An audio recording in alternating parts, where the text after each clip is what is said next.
around the clock, sports all the time. That's never going to work.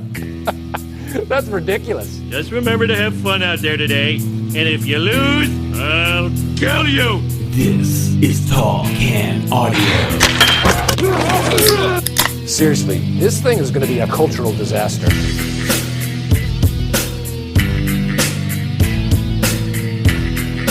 Away we go, good listener, on a brand new edition of the Tall Can Audio Podcast. Matt Robinson with you, as always, in one of our many satellite studios down in the Kawartha Lakes area, touching base with our man Steve Bunda. Look, we're doing this a little bit later than we thought, but Super Bowl Sunday, man, it's nobody wants to peel themselves. We had some appetizers and snacks going here. I know you had some work to do. Did you end up getting to the Super Bowl party there, Bunda? I did not end up. Oh, no. Sorry, I'm just waking up. The Super Bowl put me to sleep, buddy. Sorry. Let me shake that off. Matt, yeah, you know what? I did not end up getting out to a Super Bowl party. Had a couple things to do on the farm that kind of threw a wrench into my day, literally. So I was kind of just trying to figure some stuff out, get some work done for the animals so I can enjoy the Super Bowl in general. Yeah. But unfortunately, it was a snooze fest. And literally, man, I've watched 26 whatever it is, the last 20, 26 Super Bowls. Oh man, I cannot tell you that I have ever missed one or slept through one, but I actually ended up falling asleep in the third quarter because thank God Bad Bunny was there with a great halftime show to keep me up a little bit of the third quarter. But dude, it was 12-0. I fell asleep, and yeah, that was kind of a rough game, man. Did you enjoy some food and the game at all, or what? Enjoyed the food for sure, and enjoyed the company. Got to spend some time here with the family. We'll get into all of it, but you know where we like to start. Let's get the pints going here, because I've had a few. Yeah. And, what did you bring there, man? Well, I opened up the fridge and found a Bose Barn Burner Amber Ale. It's actually a pretty cool, nice orange can. Got a nice barn on it, just a bunch of people. Looks like they're square dancing, hanging out, some cows, some hay bales. So you know what? I figured let's give this one a shot. So that's what I'm going with today, buddy. What do you got? Yeah, you're currently living that barn lifestyle anyway, right? So you might as well. Might be burning down too over here. Over here, yeah, we got. This comes from the Town Brewery in Whitby, and it's called Square Wheels IPA. So, I was one of the reasons I came down here this week was on Saturday. A friend of mine was hosting a dark beer sampling, craft beer fest, whatever you want to call it. Mm-hmm. And so went over there, got to try a bunch of stuff. I'll mention a little bit more about that. But one of the friends of theirs that I'd never met before said, "You're going to love this beer. I know you like craft beer. I know you got the show, whatever. I'm going to send you home with one of these because I want you to try it." So he was kind enough to give me one of those. Those are good people. Yeah, 100%, man. I think this is, around right around 6%. Juicy on the first pull, man. I've never had this before. I have heard a little bit more about Town Brewery lately. I have had one or two things from there, but this is the first time on this one. But really, really juicy there on the first pull. Not one overarching fruit or citrus to it or anything like that. But yeah, really kind of a dense juiciness. It's kind of nice, man. Oh, that's good. And so, yeah, you were enjoying some nice dark beers as well, eh? Yeah, so, I know that's if you want me to say, who is Matt Robinson? I'm thinking, dark beers, very sad Leaf fan, and great radio studio with radio voice, and also a sad Leaf fan. Yeah. Got hit that twice, for sure. Very sad. Very sad. But dark beers are right there beside your man, name. That is a part. I always say I'm a stout gentleman, both in what I like and how I'm built. Yeah, no, it was awesome. They did a nice job. They had, I had done a couple years at the cottage, a little every summer. It actually started the town the cottage is near there. Bob Cajun had its own kind of local craft beer fest. And then I guess 2 years ago, we were supposed to go, but everyone was busy on the weekend of the actual one that the town was putting on. So we just sort of decided, screw it, let's do our own. And we just, everybody came by my cottage, and we did that for a year or two. And then last summer, a couple of those guests couldn't make it. So my friend Ashley offered to step up and host, invited a bunch of her friends. We did it at her place. And then, they decided, that's fun in the summer. A lot of IPAs, a lot of lagers, a lot of things like that are nice and light. And in the winter, why don't we do a dark beer one or a winter beer one? And that's what this was. So, yeah, anything where it's going to be all stouts and porters and browns, for sure, man, will bring me running. And literally, man. And just being able to do that and try some of that, man, You must have found so many ones you like. Fucking hell, How many are you bringing back with you? Because if I know one thing about you, you're traveling with beers too. So Well, this is like, and I'm taking the train home, so I'm not sure how heavy I can be weighed down. how many? Yeah, I was gonna say, damn. How many bags are you allowed? Yeah, there's a few different things we try, man. And, you know, the one we did over the summer, the one I entered 2 or 3 beers, as everybody does. And one of them was the Bytown Black IPA that we did there for the TCA anniversary, which you've had a time or two. And I think it won. If it didn't win, it was on the podium. So I did pretty well that time. My main entry into this one I brought from Beyond the Pale. I'm not sure if you've ever had this one or not, Bunda, the Dark and Picante Stout. Yeah, a long time ago. Okay, so it was much different than I remembered it. Like, I remembered it being kind of spicy and having a little kick to it. It was actually much kind of hotter. Like, you actually would probably quite enjoy it, knowing your palate. I do remember it having a good bit of zip to it. For sure. And this did too, but it was stepped up even a little bit more than what I'd remembered. So honestly, it wasn't much of a crowd pleaser. People did not care for it. So it finished near the bottom of the pile. The one that won and finished first, I had a few of these in studio from our friend Angela there. Now that Lake of Bays has taken over Sawdust City, she's got some of their stuff kicking around when she visits the studio as well. So this is called the Skokie Tail, and it's a brown ale. And essentially, the description of it dances around it's everything that's like, this is a beaver tail, but I ain't trying to get sued, so I'm not going to call it a beaver tail. But the flavor of it is exactly a beaver tail in a beer can. Oh. And this guy Mike brought that one, and everybody loved it, and it ended up finishing first. And funny enough, the one that finished second is one that I have all the time when I come down here. You've probably heard me talk about it before. My dad always makes sure, and both my parents always make sure. Chalky Walkie? No, not that one. It's the Old Flame Raven. Okay, yes. Yeah, and it's just a black lager. That one finished second. So 2 actually of my favorites finished high. They just didn't happen to be submitted by me in this one. I was coming all the way from Ottawa down to Kawartha Lakes, and so I figured, you know, all these people, all these other guests are from the area. I can't bring Old Flame. Somebody else is going to bring Old Flame, and sure enough, somebody did. So anyway, man, it was a good time. Not like just a fun afternoon. We sort of watched a bit of the women's hockey game there at the Olympics first. They beat Switzerland, and then just gradually kind of take turns, kind of dealing out the beers, and just putting into the small sample cups because I don't know. There's enough people that you can't have a full pint every time. You'll be laying on the floor pretty early in the day. Especially when you get some of those big dark guys. Oh, yeah. And there was a couple of 8%, 10%. Imperials. Yeah, that's asking for it. Yeah, 100%, man. So, it was a good way to spend an afternoon, right? And in the winter, it's so easy to just get hunkered down and be like, screw it, I'm not going out. It's too cold. It's too messy. I don't feel like it. It's dark at 4:30 p.m. Literally the last 3 weeks. Seriously, man. And so this was like something that was like you could look forward to and a reason for everybody to get together. And, it was a good time. So glad we got that happening. And like I said, I didn't win by the beers I submitted, but I absolutely won by spending an afternoon drinking a whole lot of dark beers. So not a bad way to spend the day. No, that's a no-lose situation. For sure, man. You get a couple beers, you figure out a couple new beers. Right now, it's just, man, that sounds like a great time. Yeah, for sure, buddy. And a Matt Robinson time. Matt Robinson approved. 100%. Like it, there's a lot of craft beers in Ottawa. There's no necessarily reason for me to leave town, but yeah, when you say this will be all dark beer, I'll drive the 4 hours. Like I'll make the trip. it's worth the trip at that point. So if you need it, you need it. Yeah, 100%. And like you said, it was like -20. Everybody's coming in all bundled up, and you're like trying to figure out how everybody's getting home and stuff afterwards. So it was a good time. And like you said, an oddly timed event because I'm sitting there going, keep it on the rails here tonight because you're gonna have to do this again tomorrow with the Super Bowl. Now that I watched with the family, so it wasn't like a crazy party, and frankly, I'm too old for crazy shit now anyway, Bunda, but you mentioned it was a dog's breakfast of a fucking football game, and I think a lot of people, I know you're more of a football guy than I am, so I'd be curious to get your take on this, but I think a lot of people went into this thinking it could be low scoring just because of the nature of the two quarterbacks, how good the defense, certainly for Seattle, was.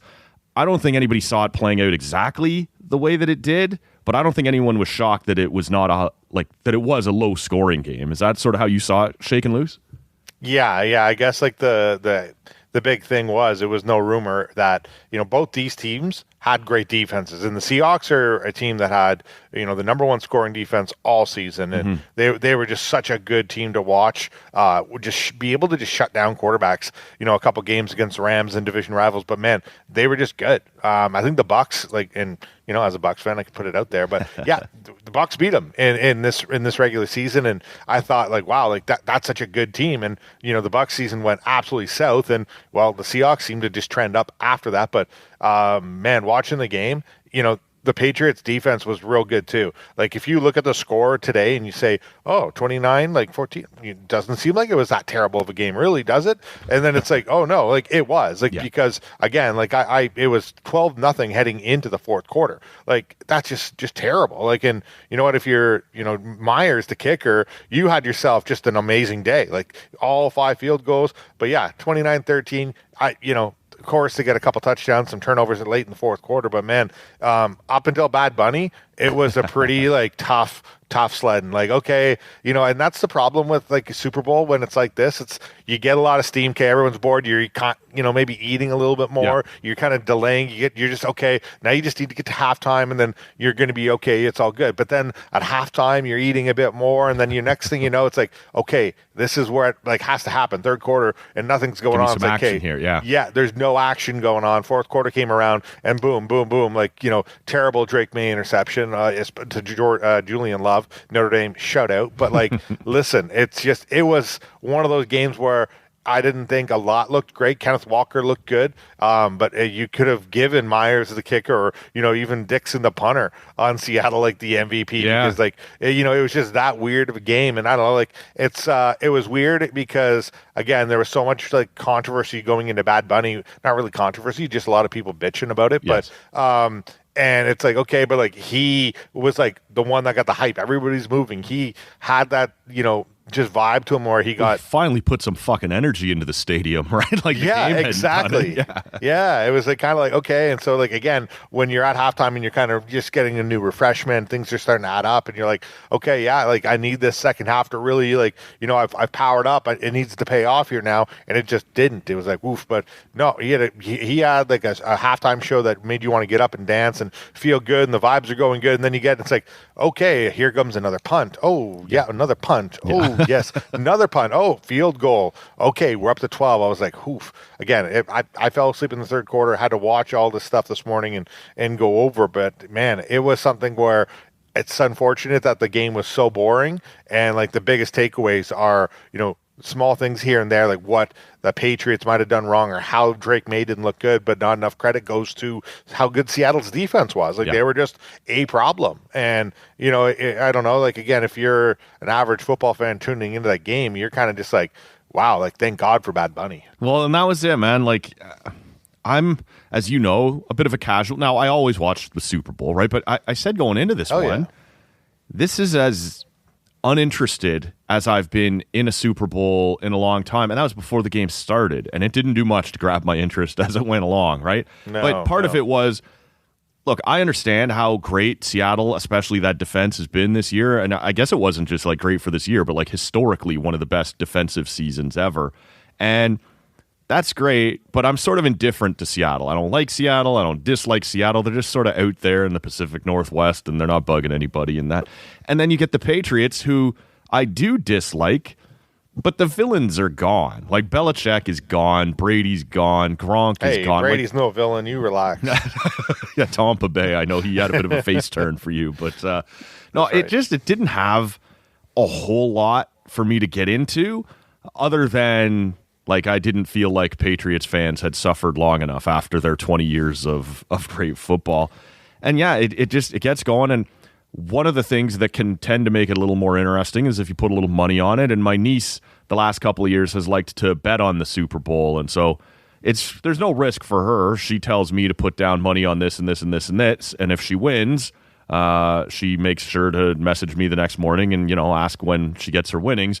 But if we lose, I never hear from her about, I'll help you cover that, Uncle Matt. So it's a no lose situation for her. But she texted me yesterday morning before the Super Bowl, and she's like, are we going to do our bets again this year? I'm like, yeah, okay, no problem. And I normally don't bet much. So I actually had to go back and I'm like looking for my old passwords and how to get back into these apps because like they're super stringent now, right, on your ID and, you know, making sure everything's legit. So I finally get logged back in. I just throw a few bucks in for us to play around with. And then at the last minute, she doesn't show up to the Super Bowl party over here. She's got homework she didn't finish and she kind of got told, you're staying. So now I'm like just burning through quickly, like, okay, put some money on that, put some money on this. And I don't know. But I looked at those two teams and one of the easy bets, you know, just right there on the front page was over or under 45 points. And I went, fuck it. Like, to me, this screams under. And for the first 3 quarters, it looked like no problem. Like, we're going to cruise here to an easy under.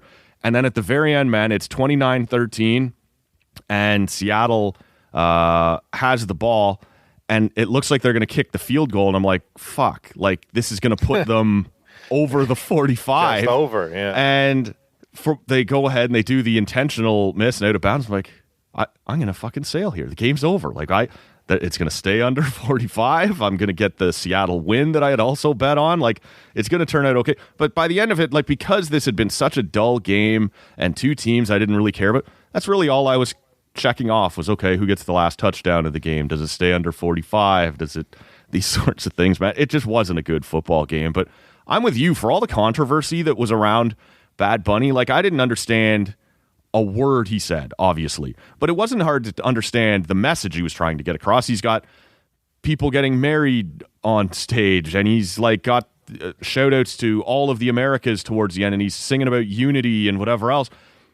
And you've got a whole group of people screaming about how divisive a choice it was. And you're like, it's sort of on you. Like, I don't think, like, this was not a diversity project. This is the most listened to artist worldwide for 4 straight years. He is a giant star, and that's the type of guy they want to have at the Super Bowl. And Bunda, you and I have talked about this before. The Super Bowl halftime show is rarely for the football fan, right? Like, otherwise, it's always going to be, you know, what they did a couple years ago with like Eminem and Dre and Snoop, or it'll be some old rock band or whatever else that appeal to white dudes watching football. It's not that. It's always meant to be a show, and that's why they do Shakira, right? That's why they do Lady Gaga or Katy Perry or a massive star. U2 has done it. Drake, I believe, has done it. Kendrick Lamar last year. Like, it's separate from the game. It's not geared for football fans. And legitimately, Bad Bunny, one of the biggest stars in the world. And he put on a fun show, a high energy show. You know, even if you didn't understand all the lyrics, people were clearly grooving to it a little bit. I don't know, man. There's nothing to complain about, right? Like, no, I mean, you're going to complain because you're going to complain, right? If it's not what you want. I guess. You know, if, you know, I'm watching a Super Bowl, is Bad Bunny going to be my first pick? No. But I also am like totally cool with just, you know, I don't care about the halftime show. I'm there for the football, right? And for the chicken wings, always for the wings, and they know that. For guys like you and I, they've got us either way. So yeah.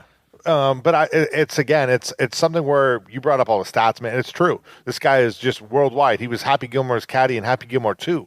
You know, that's what he was doing. Awesome. Yeah. And I'm like, and honestly, like I'm not a big into his music, whatever, but it made you vibe. It made you want to get up a bit. It gave you a little bit of energy at halftime. Yep. I loved how like he kind of didn't really make it about himself either. Bunch like of good-looking women throwing ass for a few minutes. Like, who's upset by that? Yeah, you got people dressed up as palm trees, man. You got Ricky Martin coming out. You brought up Lady Gaga already. She got her moment. Like, my he kind of wasn't the guy. Laughing at the guy falling through the house. He's like, there was a little something for everybody, man.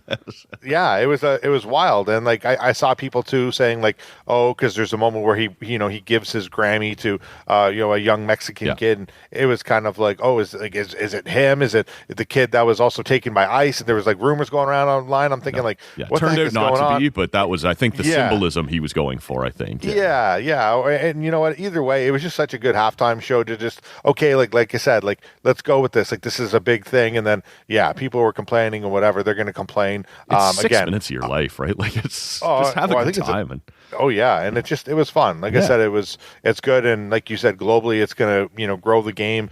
Like there it is. Like people were all into it. You know, kids, people of all ages. Like it was good. So you know what? It definitely outshined the game. That's for sure. The game was something. Unless you're a Seahawks fan, you get them all. You're happy about the wins. It's all big time. Patriots fans a little upset. They had a kind of a tough go, especially on the offensive line. But you know what?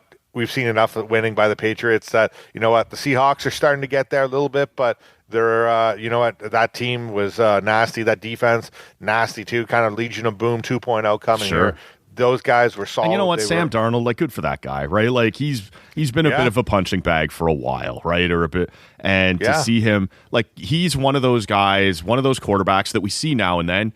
He doesn't have to be the star on that team. Like, 100%. And nobody loves the term, but sometimes game manager is all you have to be, right? Don't do anything that ruins the game here. Don't do anything that screws us over, and just get enough done to win it. And look, for 4 straight field goals to be up 12-0. It's not particularly glorious, but they won. They got a championship out of this.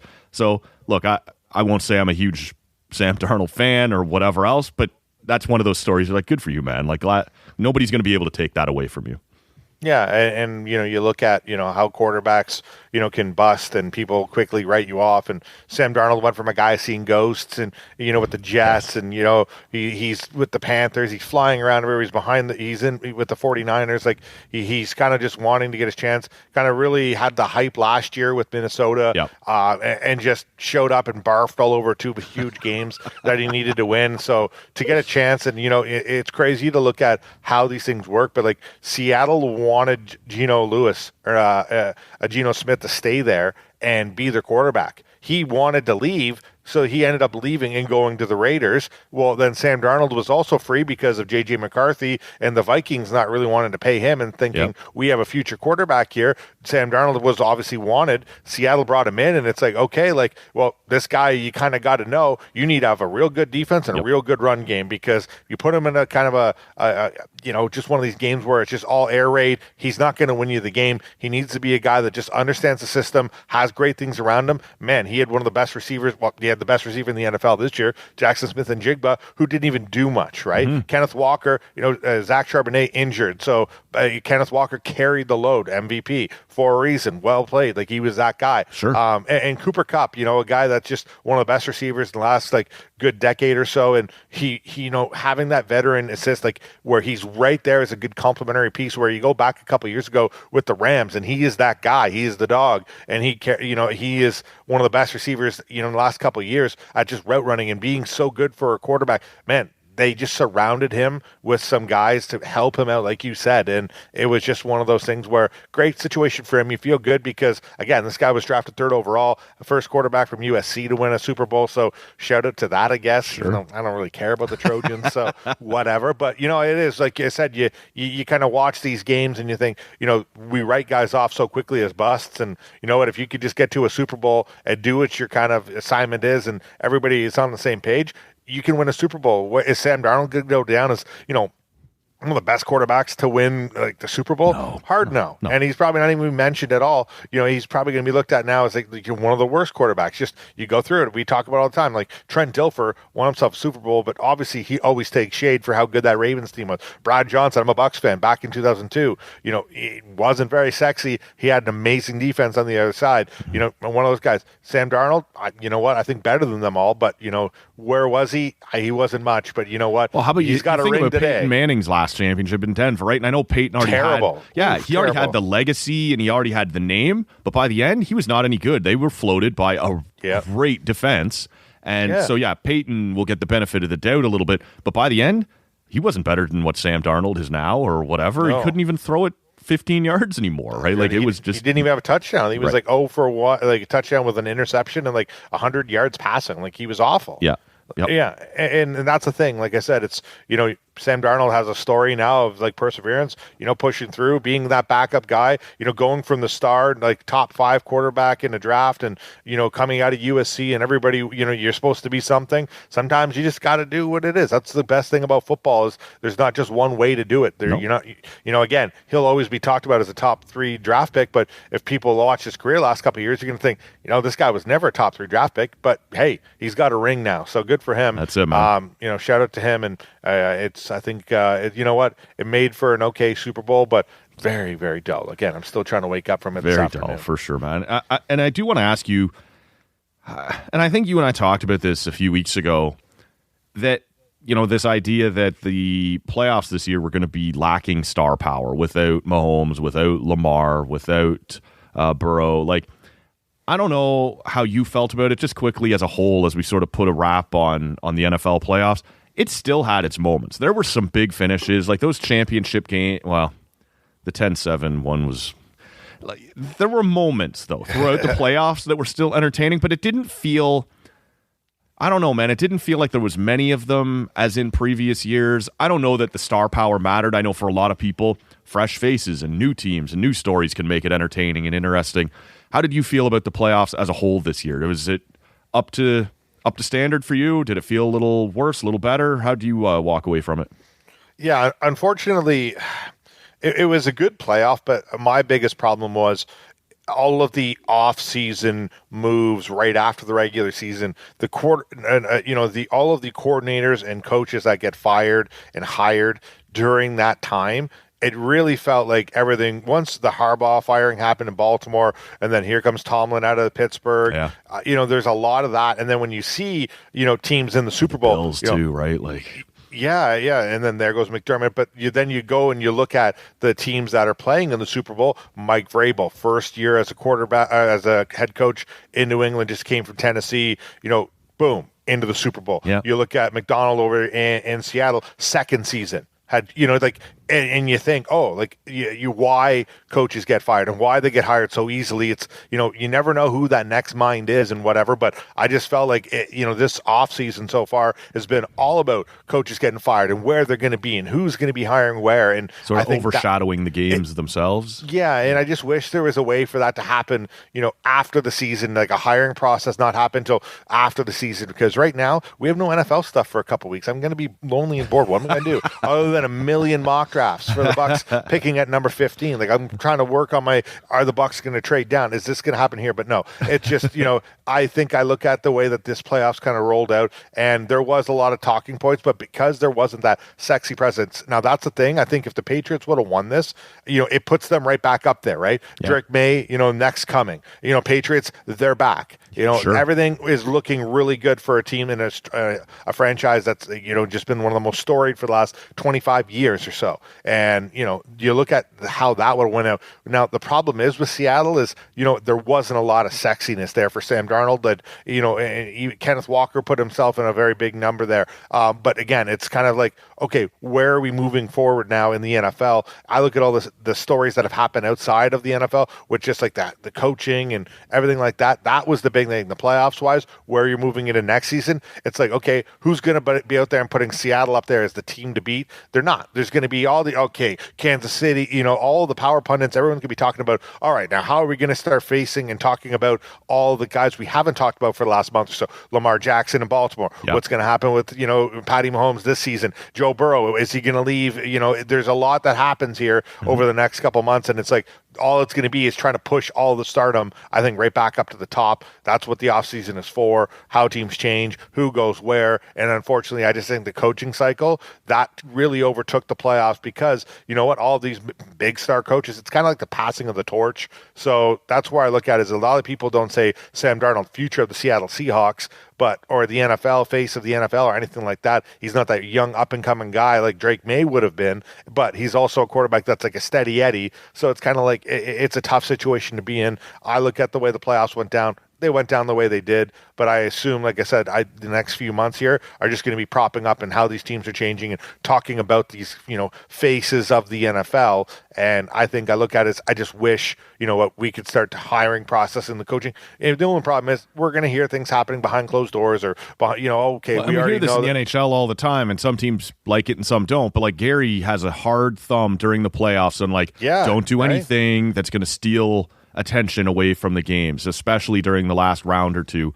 You can hire and fire your GMs later or your coach. And it doesn't always pan out that way, but teams are at least smart enough to do it on off days or between rounds or something. Like Gary's got a hard pin on that don't take attention away from our playoffs with your offseason moves. And you're right. I do think there was a certain element this year of some of those NFL, not off-season moves necessarily, but off the field moves ended up being bigger stories than some of the games that were being played, which is a problem. And I think that's just the nature of how big the NFL is in all of these markets, right? Like if you're sitting in Philadelphia or whatever, in Buffalo or what, and all of a sudden your coach is fired all of a sudden my team's out anyway, and I want to know before I could care less about what's going to happen in the next round. I want to know who my coach is going to be moving forward. So it's a tough balance to walk. But one of the things we typically get to do this time of year, Bunda, is as soon as the Super Bowl is over, there's still regular season basketball, still regular season hockey,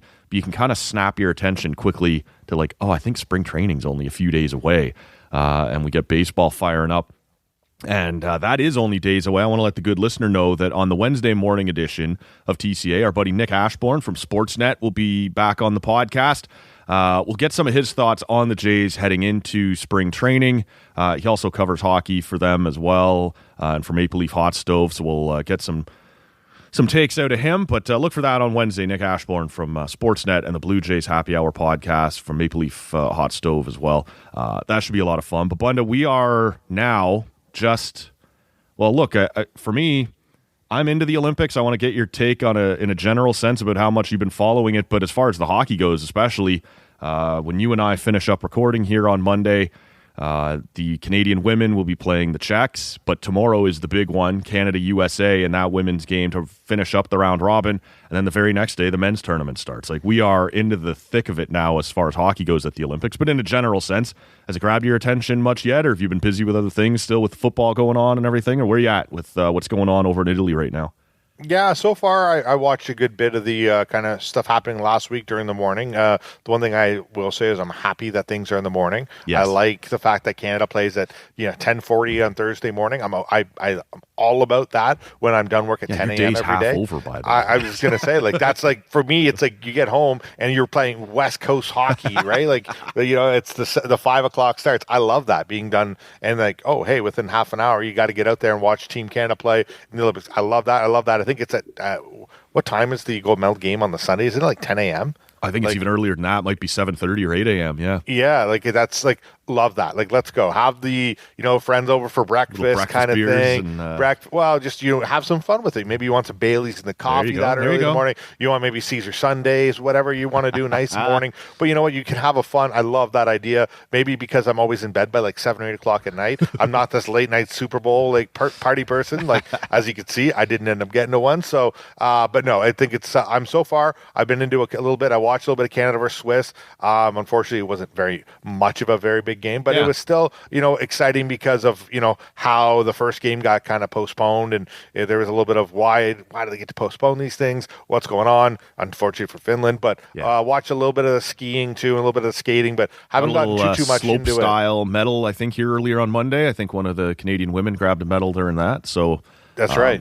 Bronze there the day before at speed skating. So things start to ramp up, and as we get deeper into the games, when more of the medals start to show up, right, as you get the preliminary rounds and all these sports behind you. But look, I think a lot of us, man, it's been a long time since we got to see the NHLers at the Olympics. Does it not just add that much extra hype to the Olympics? It does, man. It's really does. It has me more interested in other Olympic events too. Like, you know what I mean? It just has me that much more invested. Sure. Yeah. No, this is a pull now, right? That men's hockey tournament that we've all wanted to see the best of the best, back in there. It means I'm, for lack of a better term, like, I'm already on your channels now, or I'm in your ecosystem, and like, oh, I'm watching a bit of the hockey, and I see that coming up right afterwards, there's a Canadian skier or something going on. I'll stick around and I'll watch that, right? Where I think it just puts the Olympics more on everyone's radar.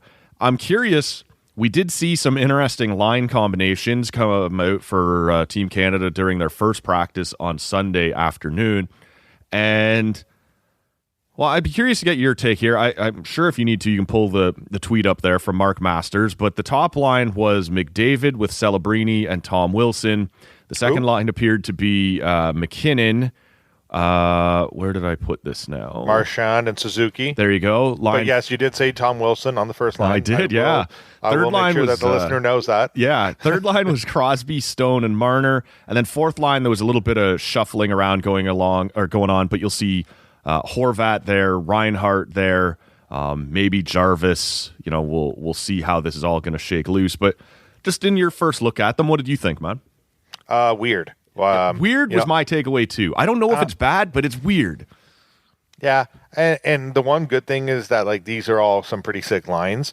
I am very interested all of a sudden in the Crosby Marner Stone line because quite frankly, I just think that man, the IQ for hockey is going to be really good on that line. The defensive awareness, the responsibility there, but also just to know where to be on the ice too. Like we're talking about three guys. Also, that, like, not a lot of speed on that line. 38-year-old Sidney Crosby will be the fastest skater on that line. But. That's right. And for Mark Stone, he's having a guy like Mitch Marner dish him the puck. Yep. Like that's a guy that's always around the net. Familiarity together from Vegas too, right? Like some good cycle game. I think like I look at these lines. The big thing is like Celebrini and McDavid. I love that. Like that's a sick combo. I'm thinking like that's some young, some speed, and then Tom Wilson. I'm thinking okay. I don't see that maybe being the. I don't know. For me, I'm thinking like, am I maybe reading in this too much? Do I really care? Should Reinhart be up there? Should Bennett or should anybody be up there? I was kind of surprised. Even Marner, Marner played with McDavid at the Four Nations last year, and that seemed to be the combo they wanted together, especially early. And then it didn't seem to really work, and they went away from it, and then they went back to it at times in the gold medal game, and Marner ends up setting him up in overtime for the winner. So yeah. It worked at times, but not. I get the sense a little bit that maybe McDavid could be difficult to play with. In the same way we always heard about Crosby, right? Like he's a superstar, but he's like a grinder superstar. He's along the boards and superstar. And I wonder in that case, like if there would have been some validity to bringing Zach Hyman, who certainly after getting back from injury showed that he could have been there. But I wonder if they're sort of looking at Tom Wilson as being the Zach Hyman for that line, like a guy who can skate pretty well, but goes to the net. And certainly Celebrini and McDavid will be the first ones up the ice. It'll be Tom Wilson trying to catch up. But, maybe by the time they get in and get set up, is that the logic? I'm with you, though. I was surprised to see that was the guy that they put there. And equally surprising to me, man, is Brad Marchand on line 2 with, frankly, this whole line is weird to me because I think Suzuki is good enough at center. I would want him down the lineup a little further. Like, I know it sounds like a demotion, but I would love to see that guy at fourth line center. He's defensively responsible. He can do, and I think you lose a little bit by moving that guy particular to the wing. And I know a lot of centers for Canada over the years have to move to the wing. I'm just not sure Suzuki would have been the guy I did chosen to do it. I think he's better than that. And Brad Marchand, I don't think has a chance in hell of keeping up with Nathan McKinnon, right? Like, I know he's had a better season than a lot of, because he struggled at the Four Nations. He got moved down the lineup and it looked at times like he couldn't keep up. And now you're going to put him on line 2 with McKinnon. There's a lot of just strange combinations here. Like, and I think you could have swiped Suzuki back into the middle on line 3 or 4, had Crosby on the wing with McKinnon or with McDavid in the top 6. There's always options. Are you putting too much pressure on Celebrini to be on line 1 with McDavid? I like the aggressiveness. I like the skill and speed, but it's a lot to ask the kid.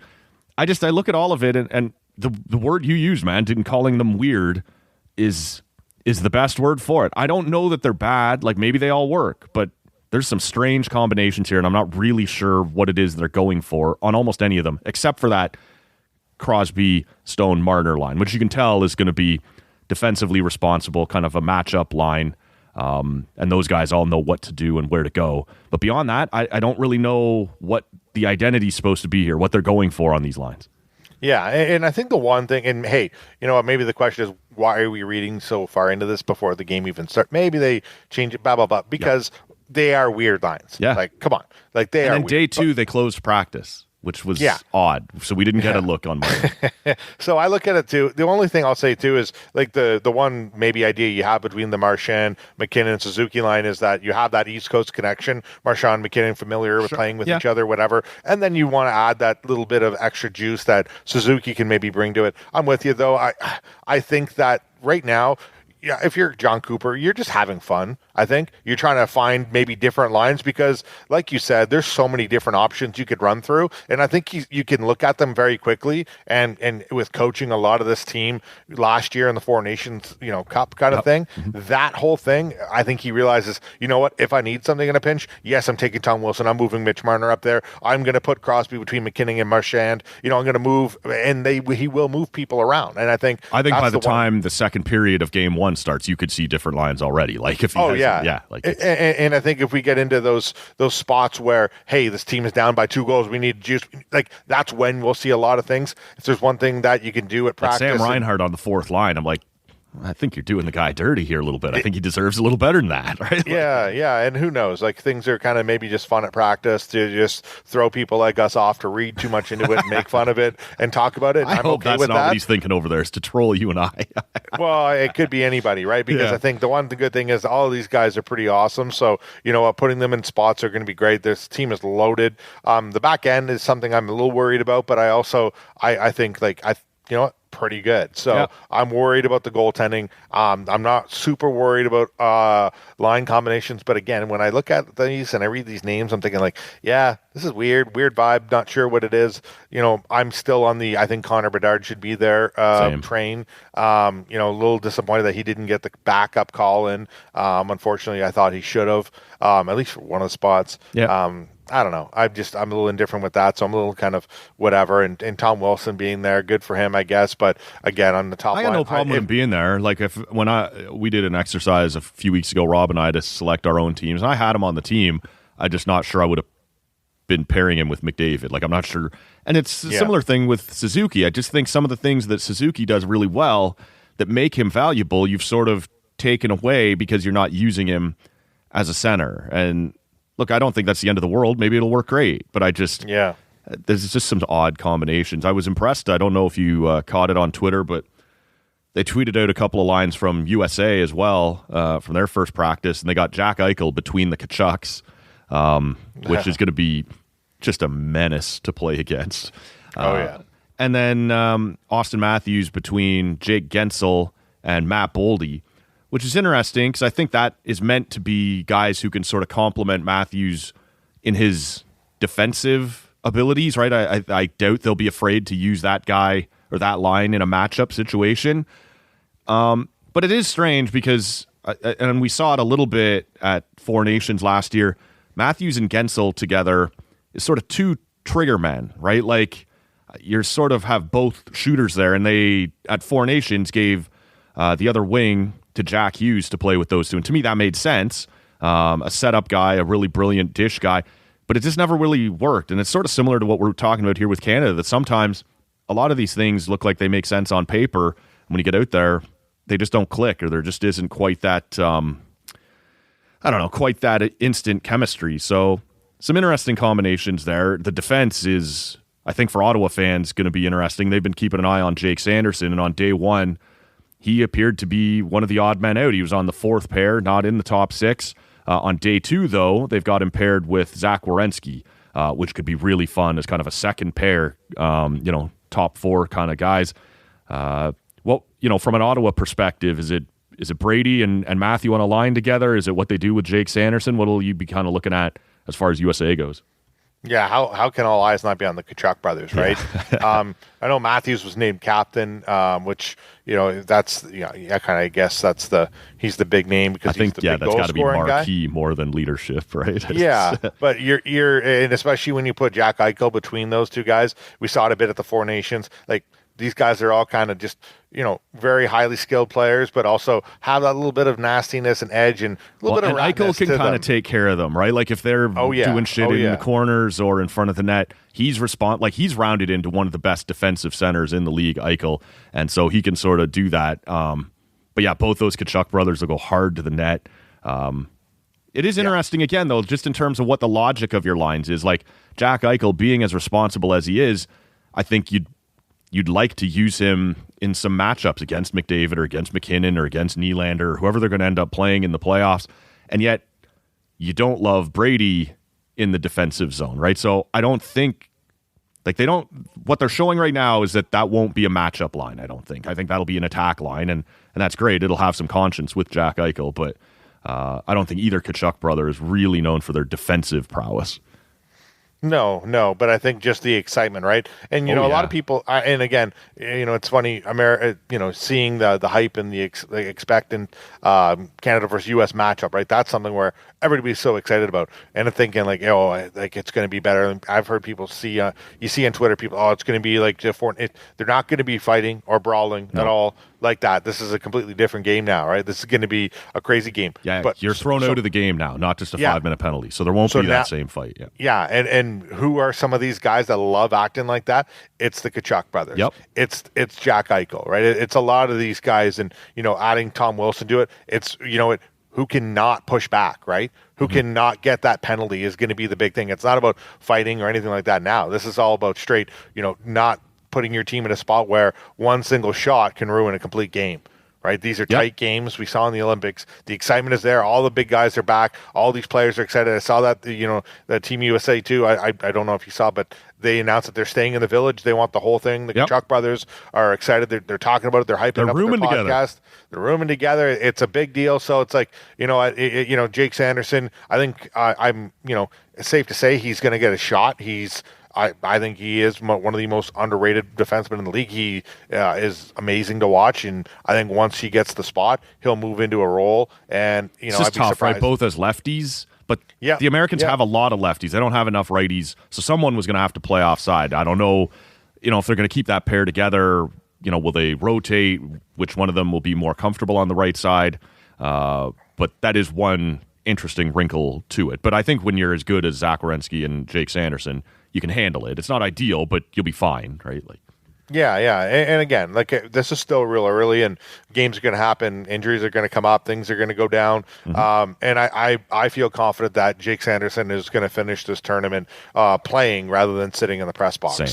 I think it'll be all good for him. It was odd, yeah. Same with Canada. It was weird on day one to see him as far down as he was. Obviously, in day two, they were taking a different look and trying to get him more into. And you think back to the last kind of Olympics where it was Marty St. Louis that was the guy that was in the press box, but then also when they would insert him in the lineup, he added that extra fire and juice to it. They kind of are able to do that situation when you have these guys that can show up into a game and add something, even though they're not playing. It's not like these guys are terrible and they can't make the lineup. No. These guys are, you know what I mean? It's a different perspective you've got on superstars things. In the press. Waiting to go. It's like a completely different. You got a big dog who wants out of the cage, and you can put him on the first line. Kyle Connor in the championship game at Four Nations, right? Where's these are big names. Where's Cole Caulfield? Yeah, right. Where's Jason Robertson? There's a lot of big names been left at home here. Yeah, so I think it'll be an exciting little bit here. I'm raring to go. It has me ready to go. Yeah, I don't know, man. I'm ready for this. I've literally got it on my calendar. Canada doesn't play on day one, but there is Finland versus Slovakia and Sweden versus Italy. Look, Italy's not going to be that great, but they'll be the home crowd versus a team with a bunch of NHLers. I'm watching both of those games. This Olympic tournament, it won't just be the Canadian games. I am fired up and ready to see top-end hockey here. And I don't know about you too, but it's for me, I look at it as how sad it is that we haven't had this the last couple Winter Olympics, right? How you miss that excitement and, how you're feeling. And the excitement is just getting stronger and stronger leading up to the game. I think back to a year ago in the Four Nations face-off and how we're all so excited for that. And I'm thinking of course there was the fireworks there, but all I could think of is wow, this just absolutely lit a fire under my ass for the Olympics. And I cannot wait to see NHL players the appetizer, there. Right? Yeah. And it was just boom. And it's now it's every day we get closer, all going through the regular season, the summer, right? Everything like that. Now we're up to here. Well, how long go. Everybody, everywhere you've been, your buddies you're talking to, different shows and stuff. Are you doing the lineups? Would I have this guy or not? Would I do that line combination? It's over. It starts this week. We are here. We have survived. We have made it. We have arrived at what we've all wanted to see. And it sounds silly to be this excited, but I am. I'm this excited to see all these guys get at it again. it made me miss it. Like I said, just thinking back the last couple of years, like, man, like, and not being super into it. Like, sure, I'm into the Olympics, and I don't mind seeing guys like Troy Stetcher out there put a name for himself and put himself Hey, in you a know what? spot My boy, for Matt Robinson, KHL Defenseman of the Year. That's right. He got a Like, shot for 2 Olympics in a row. No sign of him now. Matt Robinson Yeah. pushed aside for the bigger stars. What else is new, man? Every dog has their day, right? You know, you got what happened there. But no, it's again, I think how excited I am, and I'm like, man, I really did miss this, and I think maybe it's that, you know, last 2 Winter Olympics that not seeing NHL players there adds the extra hype. But sure enough, that with the Four Nations face-off, like, I'm ready for some best on best hockey. Like, let's go. I'm ready for some more fights. I'm curious, you know, there's been a couple little pieces of news. They have started to unveil the card that's going to be at the White House. I have a feeling I'm going to be sick of that story by the time it gets around, but it's similar to the Conor McGregor stuff, that it's always there, it's always relevant, but you just kind of get tired of it. But we're also seeing that Tom Aspinall is having surgery on his eye. This heavyweight division remains cursed. It was held up by John Jones not wanting to fight.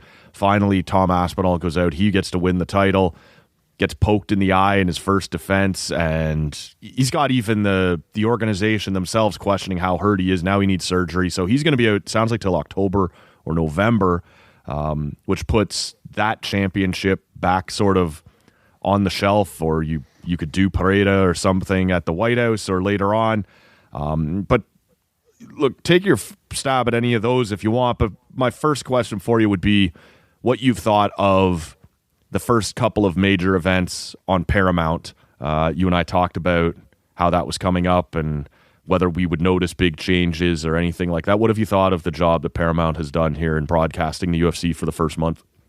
Yeah, so far, I won't lie, I haven't noticed a huge difference. Mm-hmm. You know, mainly for the big pay-per-view a few weeks ago, I thought I was waiting for maybe some major differences. Yeah, I thought altogether it felt like the exact same thing. I don't know if you picked up anything. Well, I'll tell you what, man, my old ass was excited, as you know, about the 9 p.m. starts, and then they came out and did 30 minutes of shit before anybody walked to the octagon anyway. So, and it only finished like 4 minutes earlier than the 10 p.m. starts did. So that bugged me. But the one thing I will say, I did a show on this after week 1 on Paramount Plus where I said they got to figure this out a little bit. You can't have ads. Look, when you're only paying $10 a month instead of $80 for the fight, you know, for Paramount, there's going to be more ads. And I understood that going in, and that's okay. But they did a bad job of placing them, and they were putting ads in between the rounds instead of giving us the insight into the corners where you got to listen to the coaches. And also, they weren't emphasizing the walkouts anymore, right? Sometimes they would put a panel there to discuss the upcoming fight. Sometimes that's where an ad would be. And people really like the walkouts. It gives the fighter's personality to see what are they wearing, what's the music, what's the vibe. And I will say, so since there was only, in a really weird situation, 1 week between 324 and 325, by the time 325 had rolled around, they had fixed both of those main issues. My biggest complaint, about the ads between rounds and not emphasizing the walkouts, both of those had been fixed in 1 week, and I found that encouraging. Like, they're willing to listen to the fans that said, look, I get it. There's going to be more ads, but we need you to find somewhere other way of doing it or somewhere else to put them. And I felt they responded to that. So I was happy with that.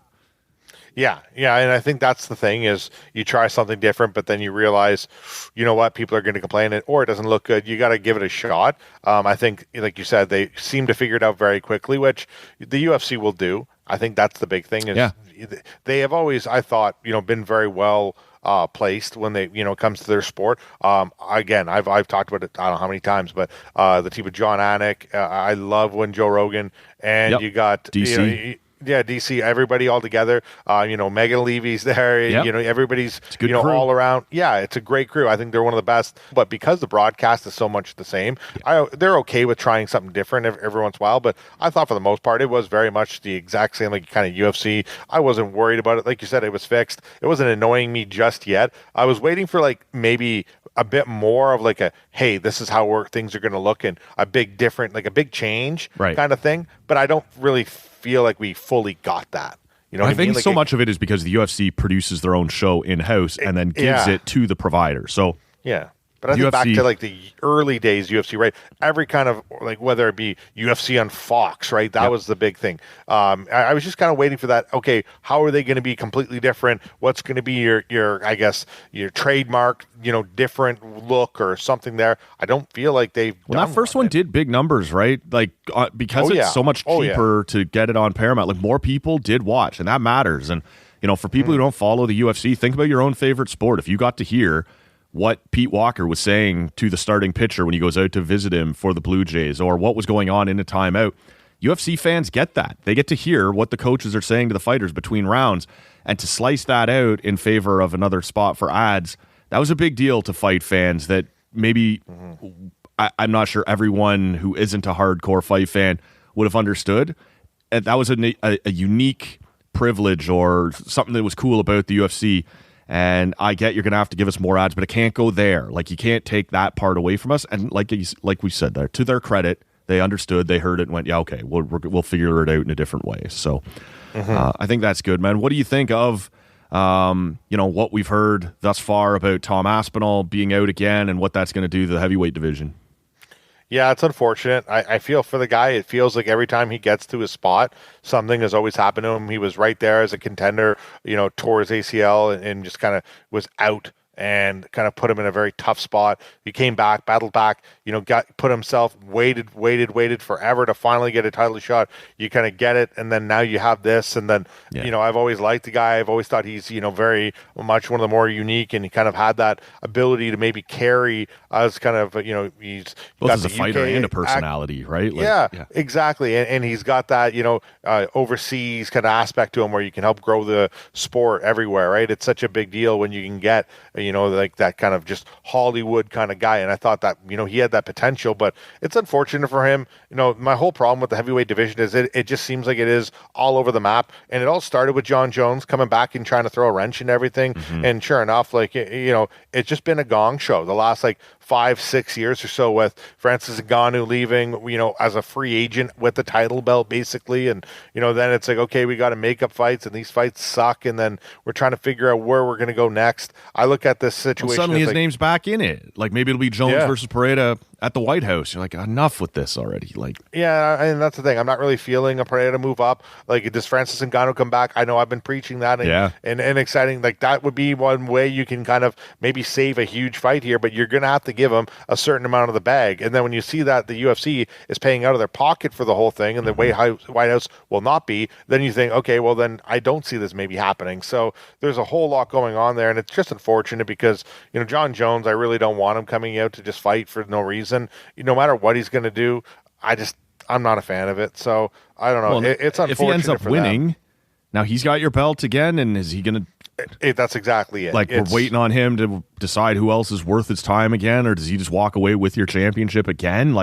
That's a mess, man. I got no interest in that. No, he I think he's put himself as the Conor McGregor kind of guy. Is we're just always going to talk about them and maybe give them one last legacy fight each, whether it's going to be at the White House or not. I don't know where it is, but you're not getting a title shot. No, you're not getting a title shot. I saw too that there's only going to be 6 or 7 fights on the card for the White House night. So now, we've talked about it before on the podcast about these, WrestleMania kind of cards where you have 6 or 7. I don't want wasting the card with, here comes Conor McGregor versus, Michael Chandler. Here comes Ronda Rousey. And it's more about star power than it is about good fights. As a UFC fan, you want some big fights to happen there. And the rumors of all these different fights happening are so annoying because everybody has these, fake UFC cards out there that they're looking at and the rumors of what's going to happen next. And, here's the next projection. And it's crazy because I don't really know what I love, but it just feels like Makhachev Topuria, seems like one that could happen. Gaethje Holloway, another one, all of these kind of names kind of start being thrown at you. Here comes Cyril Gahn. It's like, do I really want that happening? I don't. O'Malley, he's a guy that, he, didn't look like he got beat up at all in his last fight. Is he healthy enough to fight? You kind of need some of these guys with star power on them, but you also need, fights that are legit, like we've talked about before, because if you're only going to have 6 or 7 fights, you can't really waste them on some BS. It's going to piss off your all point, UFC though, fans. that the UFC is rolling the bank on this is a big one. if you think Conor McGregor is willing to come back and fight, do you not do it the next month in International Fight Week on Paramount and get people to subscribe and like try and make some money off of it? Like, how much do you want to spend to bring all these big names back in a fight or on a card where you're not going to make all that much money? It does also sound like the White House card is not a Paramount card. It'll be on CBS, on free TV. So you're not making much money off that either.